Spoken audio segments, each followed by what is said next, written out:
Welcome दोस्तों, आज हम इस वीडियो में देखेंगे एनसो साइकिल के बारे में, लेकिन उससे पहले देखते हैं ध्रुव राठी का एक्सप्लेनेशन।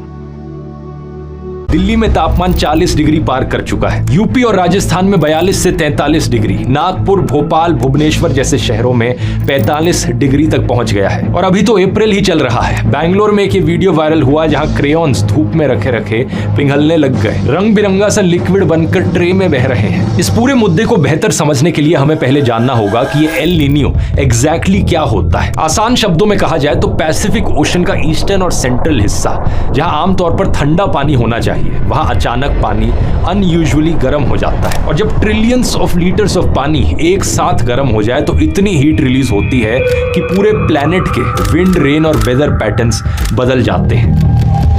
पैसिफिक ओशन दुनिया का सबसे बड़ा और सबसे गहरा समुद्र है। इसके ऊपर हवाएं चलती हैं ईस्ट से वेस्ट की दिशा में। इन हवाओं को ट्रेड विंड्स कहा जाता है और ज्यादातर टाइम ये हमेशा अमेरिका से लेकर एशिया और ऑस्ट्रेलिया की डायरेक्शन में ही फ्लो करती हैं। इससे होता क्या है कि पैसिफिक ओशन के सरफेस पर जो पानी मौजूद है वो वेस्ट की दिशा में फ्लो करने लगता है, ऑस्ट्रेलिया की तरफ। और जब ऊपर का पानी उस तरफ फ्लो करता है तो ईस्ट की दिशा में समुद्र के नीचे का जो पानी है वो ऊपर की तरफ आने लगता है। यानी साउथ अमेरिका के पास समुद्र के नीचे से पानी ऊपर आने लगता है और ये वाला पानी ज्यादा ठंडा होता है कंपैरेटिवली, ज्यादा न्यूट्रिएंट्स होते हैं इसमें। ये नॉर्मल सिचुएशन है कि गर्म पानी ऑस्ट्रेलिया की तरफ चला गया और ठंडा पानी साउथ अमेरिका की तरफ आ गया। अब जब पानी गर्म होता है तो वो इवेपोरेट भी ज्यादा आसानी से हो जाता है और उस इवेपोरेशन की वजह से बादलों की फॉर्मेशन होती है और ज्यादा बारिश देखने को मिलती है ऑस्ट्रेलिया के पास। लेकिन अब इमेजिन करो दोस्तों कि ये ट्रेड विंड्स कमजोर पड़ गई और ये हवाएं इतनी तेजी से नहीं बह रही, तो जो ठंडा पानी ऊपर आ रहा था साउथ अमेरिका की तरफ वो आना बंद हो जाएगा। सरफेस पर गर्म पानी कंसिस्टेंटली गर्म रहेगा और जो बारिश ऑस्ट्रेलिया की तरफ हो रही थी वो बारिश पैसिफिक ओशन में बीच में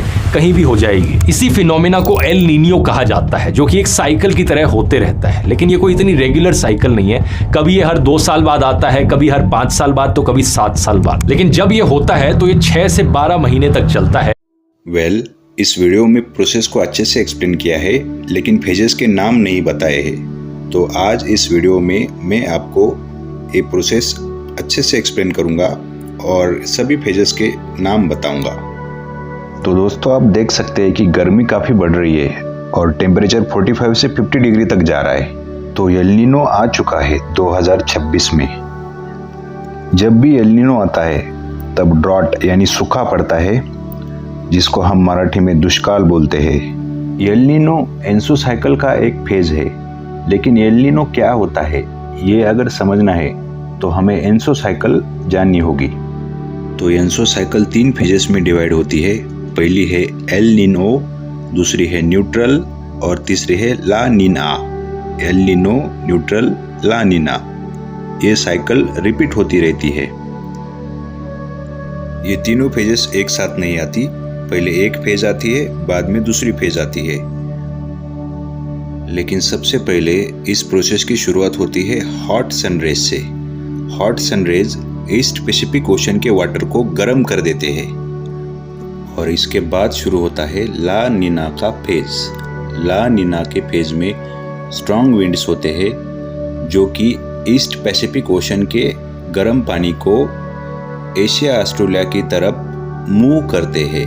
फिर इसके बाद जो ईस्ट पैसिफिक ओशन होता है उसमें जो कोल्ड वाटर होता है वो ऊपर आ जाता है, यानी उसकी अपवेलिंग होती है और इस तरह ईस्ट पैसिफिक ओशन ठंडा रहता है।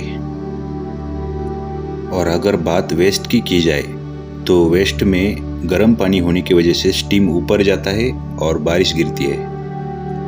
और इसके बाद ला नीना की फेज खत्म होके न्यूट्रल फेज शुरू होती है, जिसमें पैसिफिक ओशन का टेम्परेचर नॉर्मल रहता है और ट्रेड विंड्स बैलेंस रहती है और वेस्ट साइड में एवरेज बारिश होती है। और वेस्ट साइड में ही हमारा इंडिया होता है। इंडिया में एवरेज मानसून और एवरेज बारिश होती है। फिर इसके बाद न्यूट्रल फेज खत्म होती है और शुरू होती है एल नीनो फेज, जिसमें सन ईस्ट पैसिफिक ओशन को गर्म करता है और ट्रेड विंड्स वीक होती है। और ट्रेड विंड्स वीक होने की वजह से गर्म पानी ईस्ट पैसिफिक ओशन में ही रहता है और वेस्ट की तरफ मूव नहीं करता।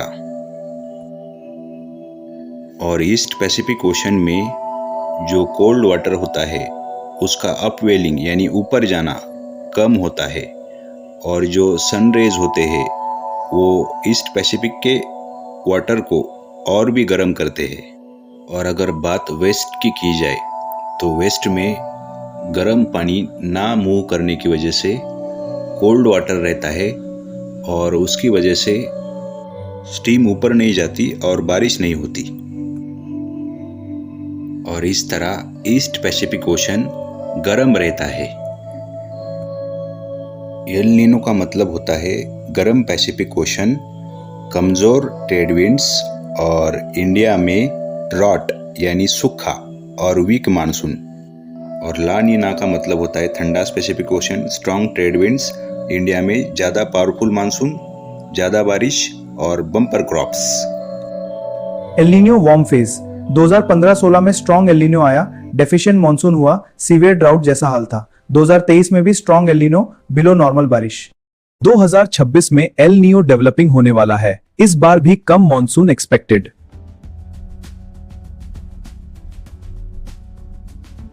ला नीना कूल फेज 2020-21 में मॉडरेट ला नीना था, अबव नॉर्मल मॉनसून आया, बहुत स्ट्रॉन्ग रेनफॉल हुआ। न्यूट्रल कंडीशंस 2017 में नॉर्मल मॉनसून और 2025 में न्यूट्रल वीक ला नीना टाइप, कई एरियाज में अच्छी बारिश हुई, नियर नॉर्मल मॉनसून रहा। 2024 ट्रांजिशन ईयर, शुरू में एल नीनो, बीच में न्यूट्रल, एंड में ला नीना डेवलपिंग। इस साल में मानसून नॉर्मल से अबव नॉर्मल रहा। एनसो साइकिल में एल नीनो 9 महीने से 2 साल तक चलता है, न्यूट्रल लगभग 1 साल, ला नीना 9 महीने से 3 साल तक, फिर वापस न्यूट्रल 1 साल, और ये साइकिल रिपीट होता रहता है। CWC रिपोर्ट 2026 के अनुसार इंडिया के 166 मेजर डैम्स में से आधे से ज्यादा में पानी सिर्फ 40% से कम रह गया है। गर्मी की वजह से तेज गिरावट आई है। साउथ इंडिया में वाटर शॉर्टेज का बड़ा खतरा बताया है।